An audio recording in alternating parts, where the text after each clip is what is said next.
Set your course for the Hoth Takes podcast.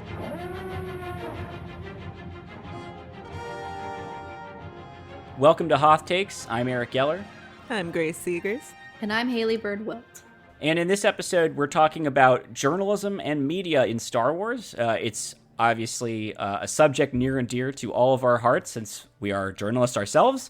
And with a hotly contested presidential election coming up in just a few weeks, there's been a lot of attention on the role of journalism, information consumption, and misinformation in the democratic process.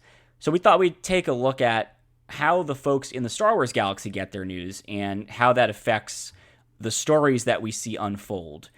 And let's start with kind of setting the scene a little bit, because frankly, we don't see a ton of journalists in Star Wars. They're mostly in the books and the comics. There's one in the novel Tarkin. There's one in the comic Poe Dameron. They pop up in various places, but they're not central to the story. Most of the sort of quote-unquote news media that we see is Imperial propaganda. Most of the stories that we see or have seen historically in Star Wars have taken place in the original trilogy era. And so you have folks like in Star Wars Rebels, there's Alton Castle, who's sort of the Imperial news anchor. And this is obviously a time when you would expect to see a lot of broadcast because it's the Imperial era. And so, of course, independent media is going to be suppressed, but they need to have their own voices who are telling the stories that they want told. And I actually, when I was researching for this episode, I came across a great Washington Post article about how the reason essentially that Palpatine is able to rise to power is because folks in the Star Wars galaxy have terrible news literacy. They talked to a guy actually who wrote this sort of book that claims that everybody in Star Wars is illiterate. And that book, obviously a little bit tongue in cheek, but his point was this is a place where it's very deliberate that people don't have access to high quality independent news. And he has a great quote in the article where he says that the lack of journalists is, quote, not an indictment that Star Wars is poorly written. It explains the dysfunction, unquote. In other words, it's creating the space for fake news. So not to toot our own horns here and say journalism is the journalists are the guardians of, democracy, but I would love to hear from the two of you, the average person in the galaxy, in the Imperial era especially, is bathed in propaganda and doesn't have access to a lot of independent, objective sources of information. How do you think that affects what they think of what's happening around them, and especially the conflict between the Imperials and the Rebels, but even other stuff too that may not be core to that conflict? I mean, what do you think we see in Star Wars that is the result of not having that access to information? So one thing I was thinking about with this is how it can help explain a sort of little plot hole that you have from the original trilogy to the prequel trilogy, where the Jedi are basically considered a myth. Han Solo calls Jedi like an ancient religion, or maybe he's not the one who calls it an ancient religion. Someone calls it an ancient religion. I think it's Imperial, actually. It's Tarkin, yeah. Yeah. Or no, it's the guy at the conference table, I think, who gets choked, right? Who gets choked, yes. Sorry for that meander through my mind. But if there's no journalism, if the only journalism that exists is propaganda, and if there's only centralized Empire propaganda, so no local news that we know of, and the galaxy is a really big place, it's a galaxy, it makes sense that the Jedi would be quickly forgotten from memory. And it makes sense that the functional genocide of the Jedi would be so easily papered over and accepted by the larger population. Because there's no trustworthy information. It's even before the Empire, we know that the Republic in the Clone Wars did a lot of propaganda. I'm thinking of the Revenge of the Sith novelization, talking about doing all the propaganda of Anakin and Obi-Wan fighting together. So the people of the galaxy have never had a trustworthy independent news source that we know of. And therefore, it's really easy to see how they could forget about the Jedi and the role that they played in just 2 decades. My question before I talk about this, Eric, is the argument that you referenced that's like people in Star Wars are illiterate. Is it mostly like the written form? I know there are examples of like writing systems in Star Wars, and I Googled it and I see that there are storybooks for children in Star Wars, like in the canonical like Star Wars universe. So I'm like, is this person, because for me, I feel like video formats are like naturally going to be less detailed, at least in our own universe. When you watch cable news, you're going to get, maybe it's just me personally, but I retain information a lot better when it's in writing, and I feel like the written format allows for more detail, and I think we have seen a shift like in how people get their news, especially with like, you know, very short form videos on social media as opposed to like reading an article. And I can definitely see where like it would be a less informed citizenry if everybody was getting their news from videos instead of like written, you know, the written format. So I'm curious if that was like the main thrust of the argument, or in general, if it's just like these people don't have any information at all. Yeah, it was mostly, I think, a joke about how we don't ever see anybody reading, which is not even really true. Like Obi-Wan, when he's in the temple library, he's reading his computer screen. Like, they have languages. I think it was mostly a tongue-in-cheek thing about, like, there's no books in Star Wars, and it's all, like, visual content. But visual content is going to be more appealing for the viewer to watch. Like, it's much more interesting to look at a screen and see on that screen that there's, like, multimedia happening versus looking at somebody reading a book. Like, you can't really see what they're reading if you're looking at them hunched over a book, whereas if they themselves are looking at a screen, you can show what's happening on that screen. So that's like why Star Wars obviously has a lot more screens. I do think even if it wasn't intentional, so as you say, it's just more appealing to look at screens, to on your screen, look at people looking at screens.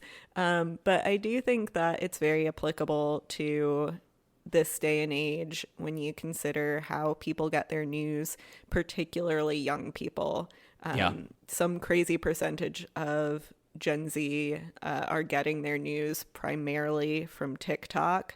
And I think that there's a very clear connection you can draw between getting your news from TikTok and in this fictional galaxy, getting your news in short video bursts with unknown provenance. I think you clearly we're reading into it. And if you want to read into it, you can see the danger of having all of your information be presented to you in that format. And as Haley was kind of alluding to, we don't see any newspapers, we don't see any digital outlets. We know that there's the HoloNet, but like, where's the Star Wars magazines? Like, to defend the video format, like in our society, like there are times when like an event is captured on video that like changes everything and forces some kind of policy response, right?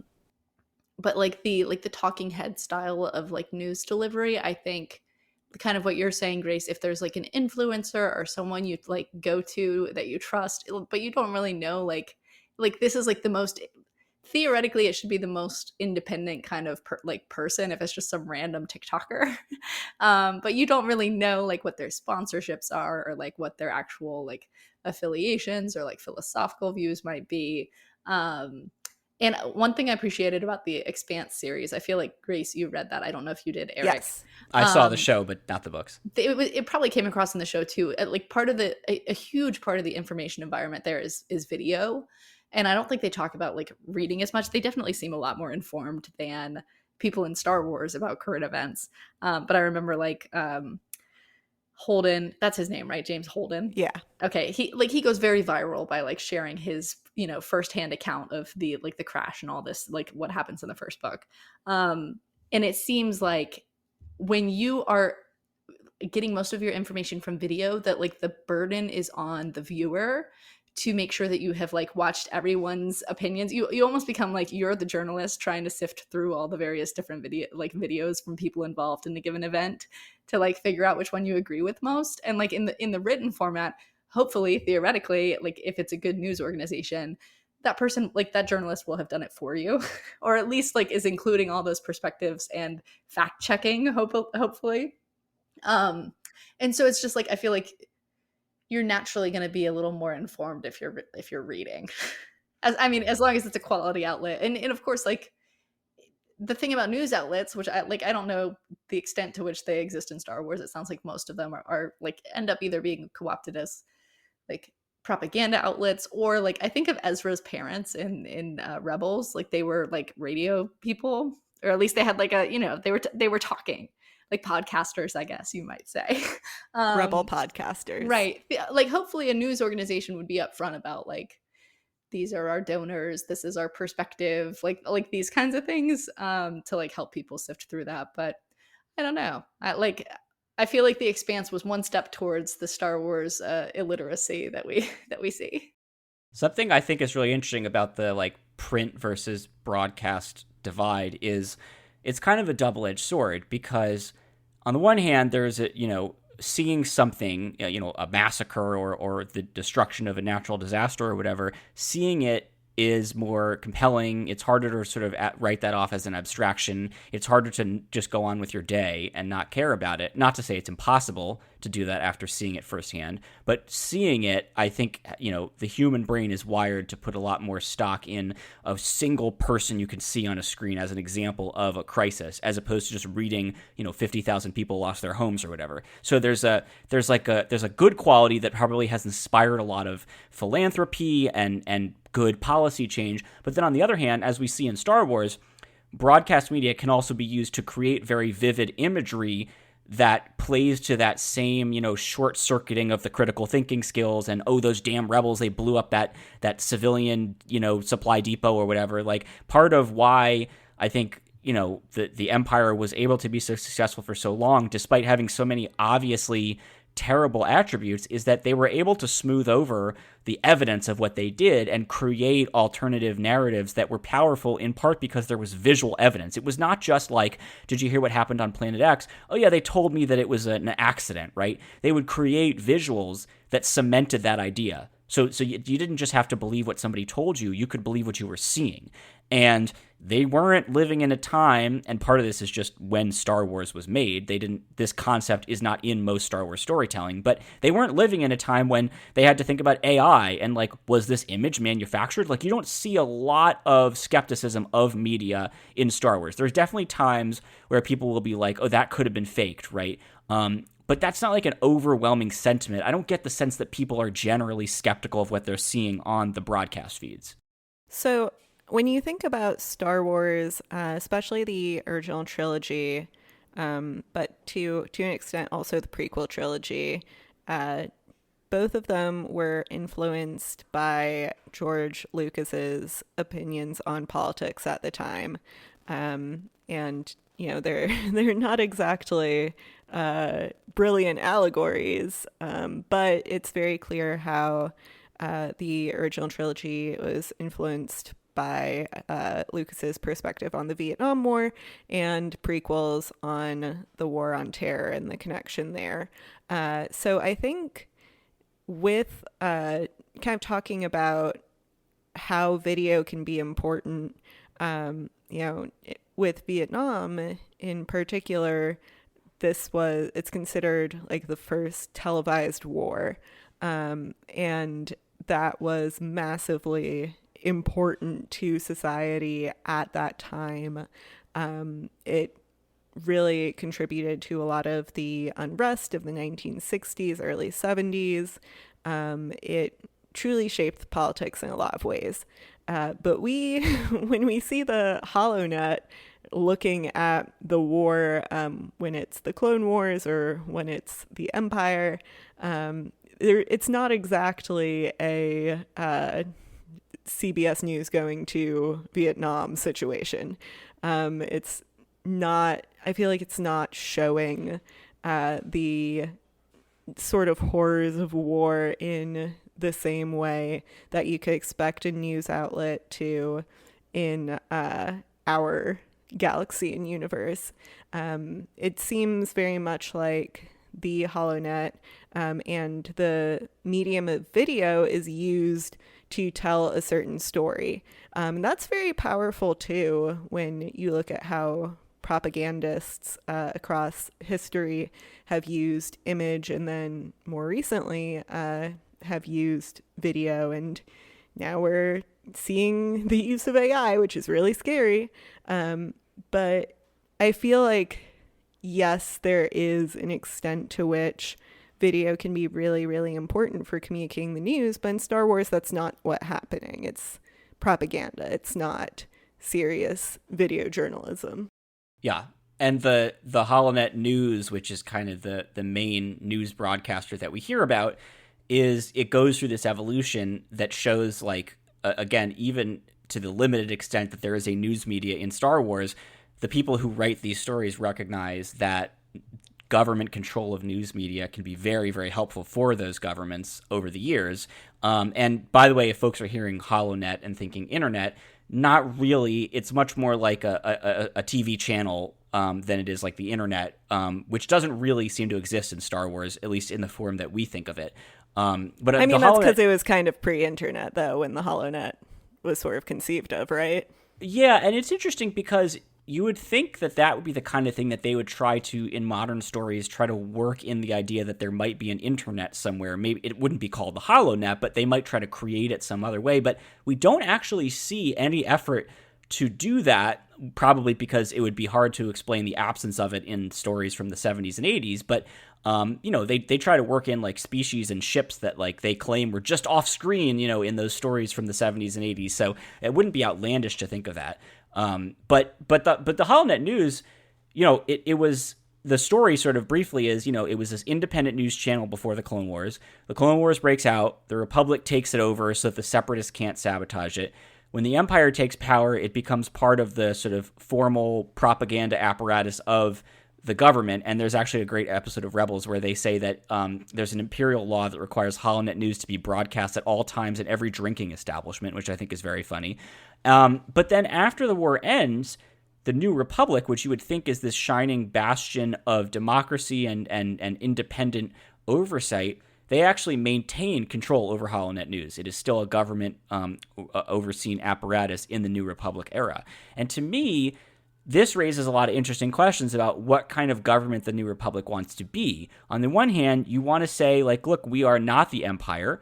We are not going to tell you what to think, and we're not going to punish you for thinking differently. On the other hand, it's this fledgling government. It's in a fragile state. The galaxy is prone to all kinds of upheavals. One wrong move could sort of topple this government. And I can kind of understand why the folks in charge, as much as they speak about the ideals of democracy, would want to prevent, someone from monopolizing the media space and seeding the groundwork for, what becomes the First Order. But that's kind of an interesting debate that I think that it would be more interesting to see Star Wars, reckon with that a little bit more. One interesting thing about, like, this conversation, I was listening, so I don't listen to many podcasts, but I'm pretty obsessed with The Rest is History with have y'all ever listened to this? Tom Holland and Dominic Sandbrook. I've not. No, I haven't. They're two British historians, and they have done so many episodes of this. You can find any historical, like, period or event, and you can listen to it. But I was listening to the one about the series about the French Revolution because I never learned much about this. I'm telling on my ignorance here, but I never learned much about it. And what really stood out to me about the French Revolution is that, like, the wheels really started coming off the train, like, when people were given free speech. And kind of what you're saying, Eric, is, like, if you're, like, a new government, which at one point they had kind of done the revolution in France, but they were, like, trying to keep order. And because they had given people free speech, it was just becoming impossible. Like, there were waves to the revolution happening. Yeah.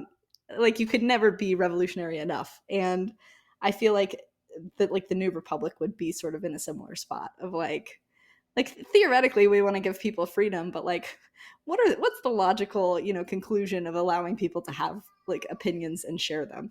And that can be dangerous, Yeah, you see that a lot after coups and or overthrowing of dictatorships in our world too, of, well, how do you make sure that things are kept under control? And that's why part of why so often then you see the new governments that overthrow dictatorships kind of becoming dictatorships themselves, which again is very apt for conversation of the New Republic taking over from the Empire. And in the New Republic, they have to reckon with people who want them to go even further, because there's this whole debate about what do you do with the ex-imperials. I think that's kind of like the big issue where I could see the people who end up taking charge and have sort of a relatively moderate approach to clemency or leniency or whatever you want to call it, being challenged by people who are, I guess, to use the like modern political parlance, these would be people to the left of the New Republic government who would be saying, we need to, stamp out imperial tyranny once and for all. Don't take any chances. We got to kill these people. We got to guillotine them. I'd be curious to know what the Star Wars version of the guillotine is, but that would be sort of the outcome that they'd be looking for. There's some really great stories. Obviously, Mandalorian deals with the idea of ex-imperials a little bit. And there's a book called Bloodline, which is one of my favorite Star Wars novels, which deals with Leia in the New Republic government having to deal with critics who are not sold on her vision of the New Republic. And so I can totally imagine people like that who feel like they've got this hard-won freedom. They're thinking about all their friends who died to defeat the Empire, and they don't want to see it toppled by people who want to take things even further in what they would call an extremist direction. They want to maintain control over the media because this is the sort of place where people could either get radicalized or get anesthetized, or however you want to describe it, get sort of talked down off the ledge. To be clear, I support free speech. Yes, I was just very like, important. wait, what if a listener hears me? I just find it interesting historically, and what you're saying, Eric, I agree with, and I think one of the other logical conclusions of having free speech, and we kind of saw it in Andor, is it would be why does anyone want to be in charge of this many planets?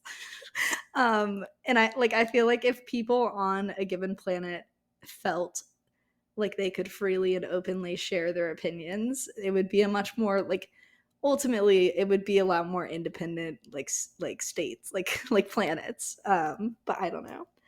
I think it would be good for the people of Star Wars to have journalism and freedom of speech.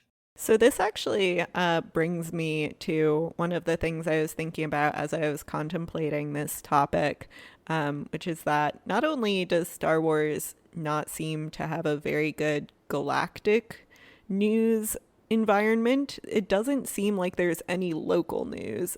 And we know in our own world, in our own country, how the death of local news has been really devastating for local communities and local democracy. And you see that in state and local governments being undercovered. You see that with disaster coverage, having local reporters be completely stretched thin because there are so few of them. And we know that when there are fewer local outlets, that democracy is less healthy. And in the galaxy, it doesn't seem like there's any real local news apparatus. No wonder the Hutts are able to own Tatooine. There's no local journalists keeping them accountable. All we see are the pod racer announcers, and they do not count. To be fair, there might have been at one point, and he was thrown in the pit. Yeah, I mean, they might have all just been killed. I mean, yeah. Well, I mean, that also is a very real thing that journalists face in our world. But I think when you think about how much happens in Star Wars and how complacent people are, and we've seen that in a few of the Star Wars shows that take place during the Empire period, how there are a lot of resistors, but then there are a lot of people who are like, Empire, Republic, whatever, it doesn't make a difference to me. And if they had a healthy local news outlet, would they still feel that way? Who's to say? So I think there should be planetary local news. And part of that is as much as we Star Wars fans end up like thinking a lot about things that happen on Coruscant and like the big battles between good guys and bad guys, the people who are in power obviously make decisions that ripple out to the planets. I mean, the Republic, obviously, with, not stopping slavery on Tatooine, which is sort of beyond its influence, that has real ramifications for people living on Tatooine. And under the Empire, obviously, slavery is very much not just allowed, but also practiced by the government. I mean, they built the Death Star with Wookiee slave labor. And so if you think about being a person on one of these planets and seeing things happening around you, but perhaps not understanding why it's happening or just not even knowing the details of it, because like something I think about a lot is like every planet, and this is going to sound kind of stupid, but like every planet is like a full planet's worth of people. Like think about if our planet, if there was like 2 or 3 things happening on our planet, big trends, like big like destructive acts or whatever, but they were happening on the other side of the world and we did not have the internet, we didn't have any form of media, would we know about them at all? Like, would we have any way of learning about them? Unless it's like they drilled into the planet's core and we got like volcanic eruptions everywhere and we could kind of figure out like something's kind of happening here. If it's not like physically affecting our geography, our lives, would we know if something were happening on the other side of the planet without these news sources? And this is an entire galaxy full of societies like that, where you could be on the other side of a physical planet that far away from things and not know that it's happening. And I do think that helps explain some degree of apathy about, or even denial about, what the Empire is up to specifically, because it's got its tendrils in all these places. It's doing horrible things. We obviously watch the movies and read the books and see the bad things, and we see the rebels saying they're doing the bad things. But if you're just a regular person, it would be hard to imagine like how you could put together that picture and understand the scope of what's happening around you without local news. Yeah, imagine the expose of a good news article on the situation in Andor where the prison labor is making parts of the Death Star. That would be huge.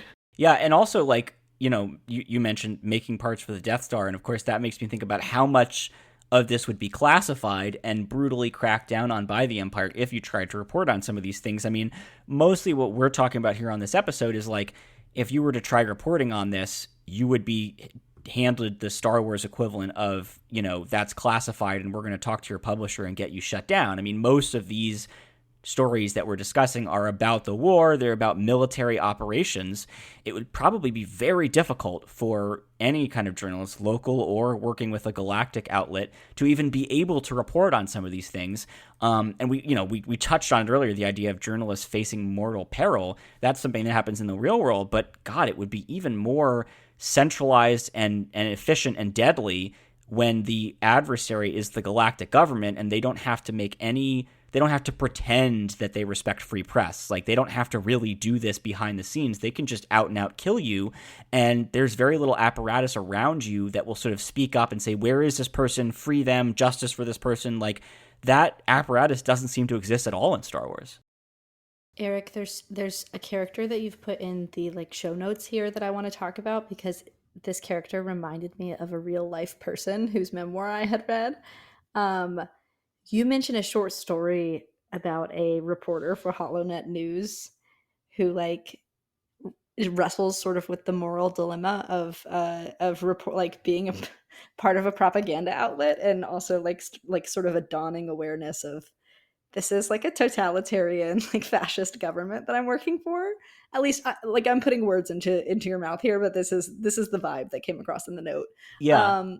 And it reminds me of a Uyghur woman who worked for a Chinese like state broadcaster for many years, who wrote a memoir called a stone is most precious where it belongs, or something like that. Her name is Gulchera Hoja, and her story, like, I feel like it really emphasizes just even if you're working for a propaganda outlet, the act of doing journalism and like talking to other people and going to interview other people, like, it really does open up it opens up like questions and information even if you're not looking for it.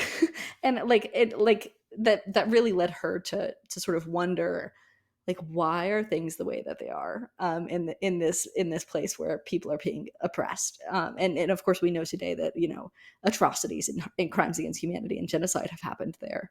But she sort of recounts her experience of like having worked at this propaganda outlet, and then there's like a lot of pushback when she starts to like dig into conditions for children in some of this region, and like she's asking questions that she doesn't even understand are radical or like or that she doesn't even understand challenge the government in any way. To her, it's just like a logical outflow of the act of doing the reporting. And I like what I found interesting about like your note there is it seems like a similar situation where it's like you might not even be setting out to challenge the state that you were like working for as a member of this, you know, media outlet, but the more people you come into contact with and the more like information that you might have the privileged right to see as a journalist, as a propagandist for this outlet, like leads you to ask questions about what's the deal with this government, you know? Absolutely. It's a it's a short story in Star Wars Insider magazine, and it's really fun because it does take this idea of, okay, the Empire is obviously very locked down. They're not broadcasting the truth about what they're doing. But if you are working for HoloNet News, you will probably come across the truth. And then the question becomes, do you care more about your job or the truth? And this reporter has an interesting approach to resolving that dilemma, and I won't spoil it if anybody wants to go read the short story, but it does get at exactly what you were saying, Haley, this idea that journalists are privileged to be empowered to and able to learn things that other people don't know, and obviously the goal is to then tell that to other people. But if you are somebody who's been, again, bathed in imperial propaganda, grown up under the Empire, indoctrinated by the Empire, that process of starting to recognize what is real and what part of your life is essentially a facade, that's such a compelling premise for fiction. And the story you told obviously is true. It's not just entertainment, but this is an example of a fictional version that really gets at this idea of the responsibility of a journalist, but also the dawning horror of a member of the Empire who starts to figure out what the truth is. Because they're not all Tarkin, right? A lot of them genuinely believe the information that they've been given by, again, the propaganda machine. It also raises questions about ethics and journalistic ethics, which I know is something that real journalists struggle with every day. What is not just, you know, what is right and what is true, but when we talk about keeping sources anonymous and learning and our sort of system of off the record, on background, on the record, and if you don't have those kinds of baseline principles, that makes it a lot harder to convey information. Just you're unable to tell a story in an ethical way, I feel like, if you don't have some of these baseline rules. And then of course there are questions that we struggle with, like, should someone be kept anonymous, and sort of what are the conditions that go into that.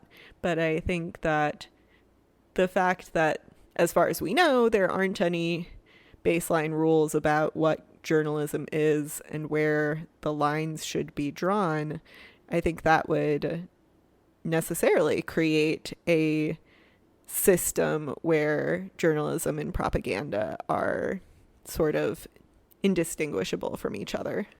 And we see examples of that with pretty much all the journalists that we actually see in Star Wars. I mean, we talked about that person who is working for the Empire and you know, again, not going to spoil the choices that she makes, but I mentioned there's a journalist in the Poe Dameron comic, and she's a woman who basically embeds with Poe Dameron's squadron, and she uses her broadcast to sort of show the galaxy the truth of the First Order. And in the High Republic comics and books, which are ongoing, there's a journalist who is captured by the villains and basically forced to become a broadcaster of their propaganda, but she puts messages in her broadcast, she kind of embeds them in there that spread the idea of resistance. These are not independent, objective news reporters. These are advocates for the what we would call the good guys, right? And so it's interesting to me that like Star Wars really doesn't find it interesting to show like true objective journalism. That's not like compelling as a narrative function. You really want these people, if they're practicing some kind of what we would call journalism, they should be like kind of on team good guy, like spreading the good word, fight back, resist, like here's the truth that's going on out there. And I think that's just interesting that like there seems to be some feeling that it's not interesting to watch a person who's just trying to only tell the truth and keep messaging out of it. They always have to be sort of attached to our heroes to some degree. I mean, I think if you don't read the news very often and if you don't know any journalists, a lot of Americans at least assume that that's the case with every reporter, like that you're rooting for a side or that you're like beholden to I don't know, an ideology, which is one thing I do like about like news outlets that are clearly, they have said we are coming from this angle, but we're going to try to be objective and like we're disclosing to you like what our approach is and what our like pre-existing thoughts on our political philosophy is. I think that's useful for readers, especially if a publication does have one. But I do think like most people really just don't believe that an unbiased objective reporter exists. And I think that's, true, because We're people. And something, when we talk about objective journalism in our own world, objective, it's kind of like objective for who? Look at who staffs a newsroom. Look at where they're from. What school did they go to? What is their perspective? What was their upbringing? Are they the kid of journalists? Do they have some family connection to people in power? And for the answer for a lot of journalists is yes. Mm-hmm. And you look at what are the stories that get told, it depends so much on who is in the newsroom and the perspective that they bring. And journalists are people. And I think this is something that we all really wrestle with, is trying to find a way to take all of that into account and convey the truth as best we can. And instead of, trying to bury our biases, just like not give in to our biases, but not ignore them either. I'm not explaining that very well. Follow the facts. Yes, exactly. And by not ignoring like your like where you're coming from, it helps you to correct for it. Right. Exactly. This is the benefit of having editors Yeah. who have their own like perspectives, and especially the benefit of having like if you're doing an investigation, having a legal help and Exactly. attorneys, and like there's a lot of production that goes into journalism, and like iron sharpens iron, and a team really does help make the editorial voice and the as objective as you can get, or as and I think a better word often is just fair. Yeah, fair is a good word. And truthful, right? Truthful, yeah. Star Wars raises a really interesting question is about what we think about objectivity, and the clear, if there is a clear delineation of good guys and bad guys, which in our world is not Star Wars, that often is not the case. But this is something that I know a lot of journalists wrestle with, of how much should you call out a lie when it's a lie? What kind of language are you permitted to use? How far can you go without being unfair or untruthful or sued for defamation? Yeah, or sued for libel. So that's really interesting to think about. If there's just not these baseline rules at all about ethics in journalism, then you don't really have to worry about that. You can just embed with a rebel or New Republic group and be like, yeah, these are the good guys doing the good thing. Because in a situation like that, how do you both sides the empire?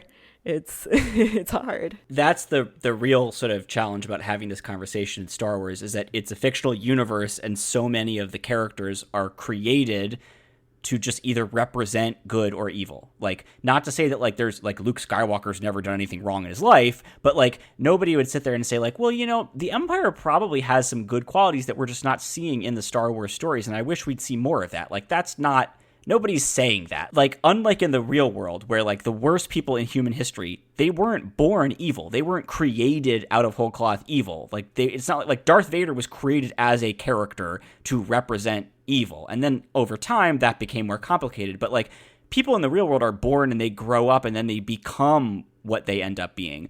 Fiction doesn't work that way. You can have journalists in Star Wars who are embedding with the rebels and saying, look at that evil empire. And nobody really questions that watching it, because we know, okay, empire bad. We don't apply that sort of nuanced moral framework. And that's not a criticism of, I'm just saying like it's meant to evoke good versus evil. So it's not problematic to see people on the good guy team being journalists and broadcasting the bad guys and saying, look at them, they're so bad, because it's a different environment than in the real world, where there are often more sides to the story.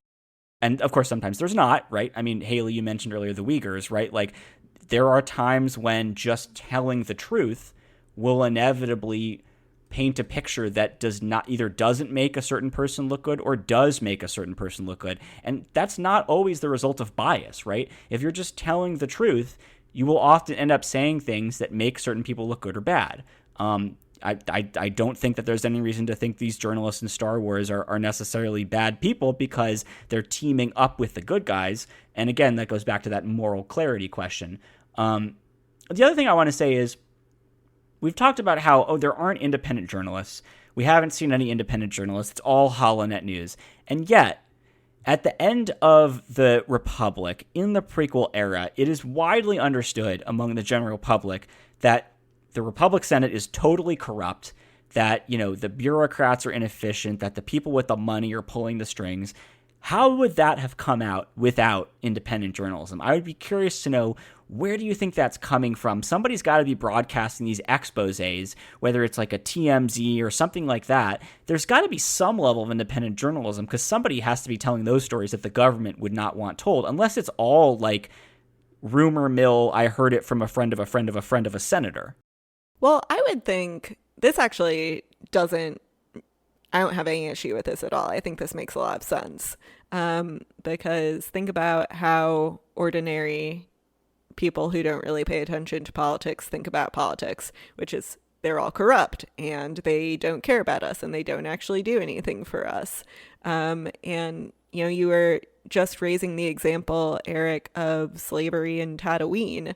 You live on Tatooine. You don't need a news outlet to tell you the Empire doesn't give a hoot about you, or the Republic doesn't give a hoot about you, because you already know that, because you live on Tatooine in a wretched hive of scum and villainy.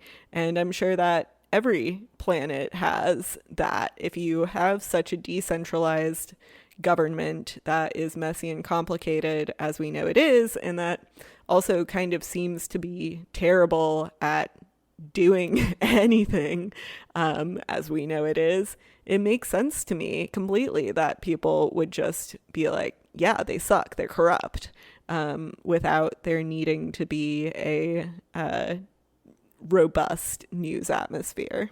So for you, it's like they heard it through the grapevine, or they experienced it firsthand. It's not even heard it through the grapevine. It's their own experiences. Right. Yeah, I'm thinking a little bit more, though, of those things where you wouldn't necessarily experience it yourself. I mean, but certainly, like Eric, for example, like I feel like in the Clone Wars we see people give speeches a lot, and like if you watch a speech from Padme Amidala complaining about like a corrupt moment happening in the Senate, which was like every other week, you know, like, oh, how many Clone Wars episodes started that way? right, like maybe they're just trusting their local representative, like in her assessment of the situation. But like that goes back to what I was saying. It's like I feel like a lot of younger people, their news consumption is from like a trusted person who's giving their opinion, and it's not necessarily reporting. And I like that kind of thing, like kind of like the Expanse universe, where it's like you're watching the video of someone you like find interesting or an influencer. Like, I feel like that it could be that kind of situation in that case in the Star Wars universe. Yeah, especially when so many of those folks would be like big personalities, right? Like Padme's life story, I think, would make her very, very famous, even outside of Naboo, right? Like, I think she'd be kind of like AOC, where it's like you either love her or you hate her, but you know who she is. And she is polarizing because she's speaking out about certain things.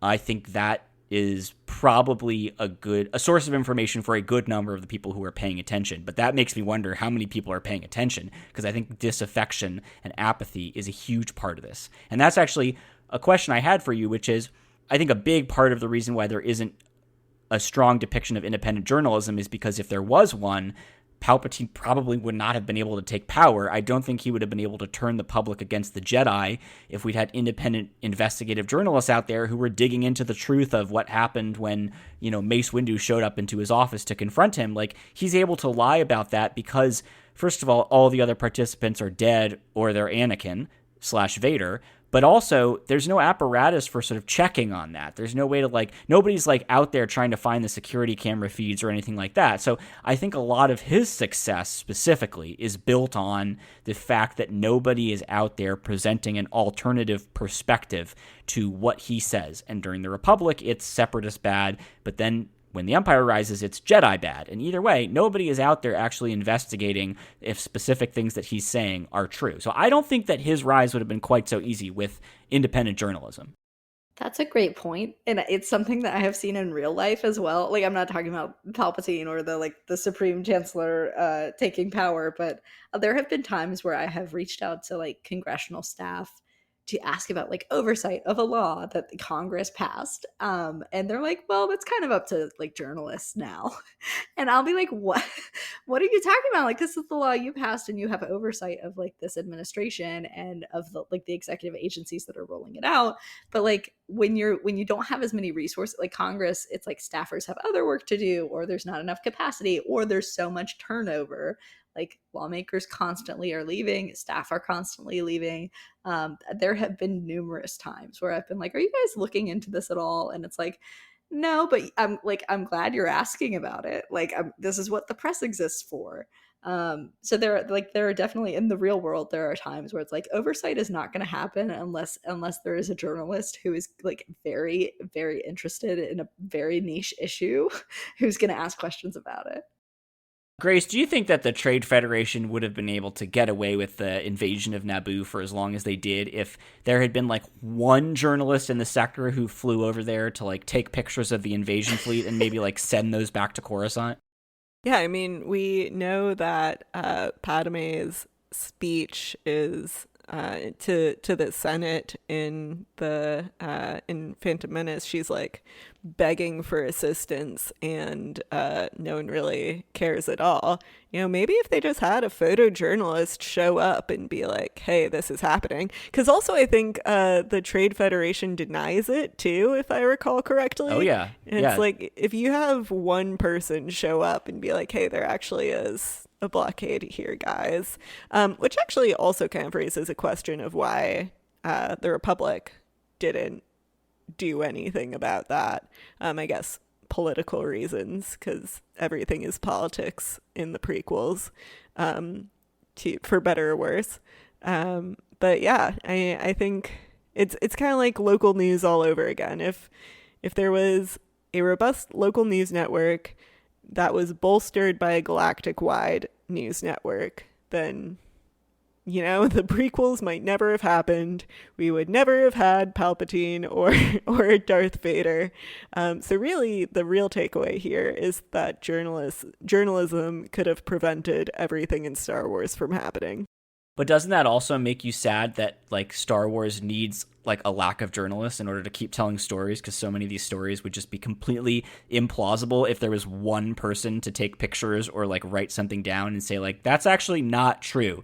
I as a journalist, it's kind of sad knowing that we're never really going to see anybody like us doing what we do as part of the story, because it would undermine a lot of the lies that have to be told to make these stories work.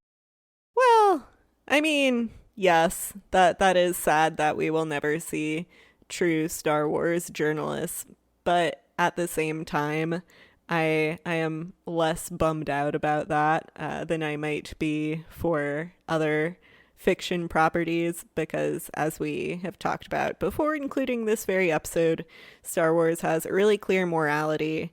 And most of the time it has really clear things it's trying to say with varying degrees of complexity. And if journalism isn't a part of that, then, that's just the way the story is told. And fundamentally, it is a story. And I will let go of my sadness over journalism being excluded in order to enjoy the larger themes of the story. All right, well, I have a kind of a fun question that I want to wrap up with, but before I get to that, is there anything else that we want to discuss that we haven't gotten to yet, or I could just roll into this little question? I just want to say journalism is good. Heck yeah, it is. Bold take.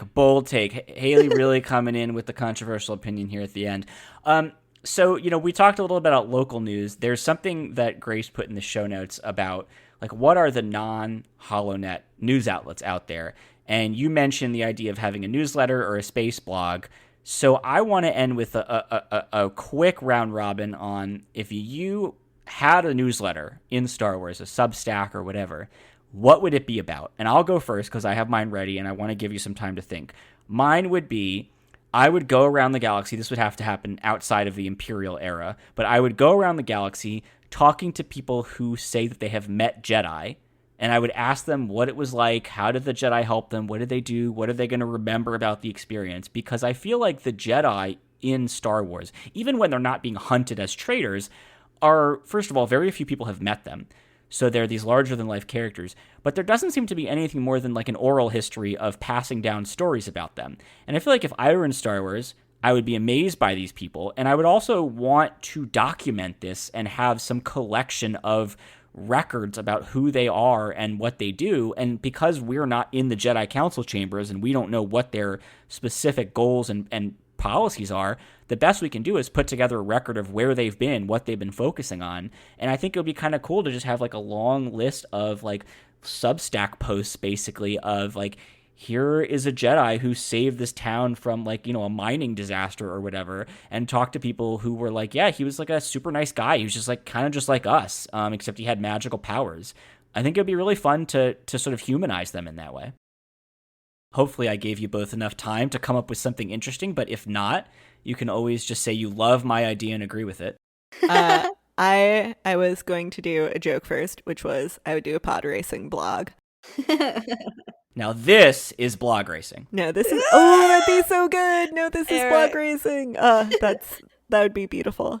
But no, actually, what I think I would do would be kind of like the equivalent of campaign journalism, where you go to a state and talk to voters, only you go to a planet and talk to people about their planet's biggest issue, and what they hope the Republic or the Empire would do about it. So again, going back to Tatooine, you could go to Tatooine and write about the Hutts and how they're ruining the planetary economy there. Like you could go to planets where they're focused on agriculture or on mining and see how the local economy is affected by the overarching decisions by the federal galactic government. So that's what I think I'd want to do.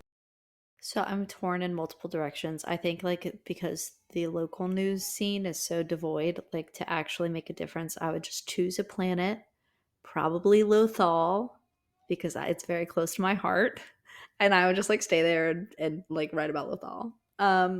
But like ideologically, I would want to examine like abuses of power, like the actual like hard-hitting investigative reporting that is written down and not like a video thing, or like a mixed media, like writing and videos. I don't know.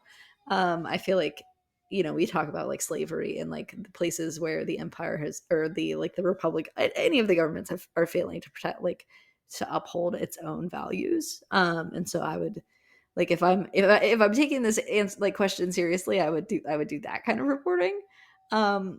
But if I'm answering from the heart, it would be like diners, drive-ins, and There dives, we and I would go go. to I like all the knew it. noodle bars. I knew it. I was waiting for it. We're here at the very end of the episode. It took us 54 minutes, but I knew it. I would write a food blog, and I would visit all. I mean, you'd have to have like means. You'd have to have a wealth to go visit all the places and eat there. But I would be writing about like the hole in the wall, like noodle joint in the space bread on Jakku. It's the dream. I would subscribe to that newsletter for sure. Thank you. I like your idea too, Eric. I just think so many Star Wars stories are like the Jedi have failed. And so when you first shared it, like humanizing Jedi, like I think there's an instinctive, if you're a young person, you're like, but the Jedi like have failed. You need to like hold them accountable. So like my like initial instinct in response to yours is like, but also like, write down where they fail. Yeah, that's true. I mean, there would be situations where the story would be like they came here to help, but they couldn't help, right? Yeah. Or they had to leave because they were called back to do something that they thought was more important, right? I mean, it wouldn't just be a series of successes. Oh, the other thing is I would really love to do like a religion blog and like, Ooh, yeah. like what the heck is the Force? What is this all about? In And, bed like, with the Night Sisters. right, and like talk to real people about like, okay, you can like use your broom, you can like lift up your broom in the air. Like, what does that mean for you spiritually? How do you conceive of the universe after doing that? Exclusive interview with Broom Boy. I believe in you. I think you could do it. It would be great. All right, thank you so much for listening to Hoth Takes. If you want to share your thoughts about this episode or suggest topics for future shows, you can email us at hothtakes@gmail.com or find us on Twitter. We are at Hothtakes. I'm Eric Geller on Twitter. Grace is Grace_Seekers, and Haley is Burdinator. And I guess I should have said X instead of Twitter. Anyway, Haley made our wonderful logo and banner art, and I edited the show and put together our music. Although, as always, for legal purposes, we have to point out all Star Wars music and sound effects are the intellectual property of Lucasfilm. You can find a complete archive of past episodes on our website, hothtakes.wordpress.com. And hey, if you like the show, please share it with a friend. You can find Hoth Takes on all the major podcasting platforms, including Apple Podcasts and Spotify. We will see you next time. May the Force be with you.